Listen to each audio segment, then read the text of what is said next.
അവൾക്ക് ജയറാം എന്നൊരു ചിന്ത മാത്രമേ ഉള്ളൂ. ഞങ്ങളായിരുന്നു ഹംസം. മലയാളത്തിലെ എവർഗ്രീൻ സിനിമകളിലൊന്നാണ് തലയണ മന്ത്രം. സത്യനന്ദിക്കാട് ഒരുക്കിയ ചിത്രത്തിൽ ഉർവശിയും ശ്രീനിവാസനുമായിരുന്നു പ്രധാന താരങ്ങൾ. ജയറാം, പാർവതി തുടങ്ങിയ താരങ്ങളും ചിത്രത്തിൽ അഭിനയിച്ചിരുന്നു. ഉർവശിയുടെ ചിത്രത്തിലെ അഭിനയം ഇന്നും പ്രശംസിക്കപ്പെടുന്നതാണ്. ഇപ്പോൾ ഇതാ തലയണ മന്ത്രത്തിന്റെ ചിത്രീകരണ ഓർമ്മകൾ പങ്കിടുകയാണ് ഉർവശി. തന്റെ അമ്മായിയമ്മയാണ് തലയണ മന്ത്രത്തിലെ കഥാപാത്രമെന്നാണ് ഉർവശി പറയുന്നത്.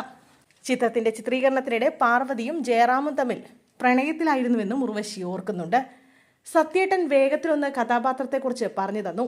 അത് കേട്ടപ്പോൾ എൻ്റെ വിചാരം പഴയ പടത്തിലൊക്കെ ഗോഷ്ഠികൾ കാണിച്ചു പോകുന്ന വില്ലത്തുകളിലെ അതുപോലെയാകും ചെയ്യാനെന്നാണ്. ഇത് കേട്ട സത്യേട്ടൻ പറഞ്ഞു, അതൊന്നും വേണ്ട, നാച്ചുറലായി ചെയ്താൽ മതി. കുശുമ്പ് കുന്നായ്മയും എനിക്കുണ്ട് എന്ന് ഉള്ളിൽ ചിന്തിച്ചോളൂ. അങ്ങനെ ഞാൻ മനസ്സിലുറപ്പിച്ചു. എനിക്ക് കുശുമ്പുണ്ട്. പാർവതിയോടും ജയറാമിനോടും എല്ലാവരോടും കുശുമ്പുണ്ട്, ഉർവശി പറയുന്നു. അന്ന് ഞാനും ജയറാമും വിജയിച്ച താരജോഡിയായിട്ടാണ് നിൽക്കുന്ന സമയം. ഇതിലാണെങ്കിൽ ജയറാമിൻ്റെ ചേട്ടത്തിയായിട്ടാണ് ഞാൻ അഭിനയിക്കേണ്ടത്. പക്ഷേ അന്നൊന്നും അഭിനേതാക്കൾക്കിടയിൽ ഈഗോ ഇല്ല. ഞാനും അശ്വതിയും ഒരേ കഥാപാത്രങ്ങൾ ചെയ്യുന്നുവെന്നേ കരുതിയുള്ളൂ.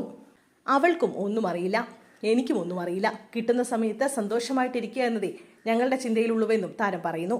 ജയറാമും പാർവതിയും കടുത്ത പ്രണയത്തിലായ സമയമാണിത്. രണ്ടുപേരെയും കൂട്ടിമുട്ടിക്കാനുള്ള ഹംസങ്ങളുടെ പണിയാണ് ഞങ്ങൾക്ക്. അതിൻ്റെ പേരിൽ പാർവതിയുടെ അമ്മയുടെ അടുത്തു നിന്നും എനിക്ക് ധാരാളം ചീത്ത കിട്ടിയിട്ടുണ്ടെന്നും താരം പറയുന്നു.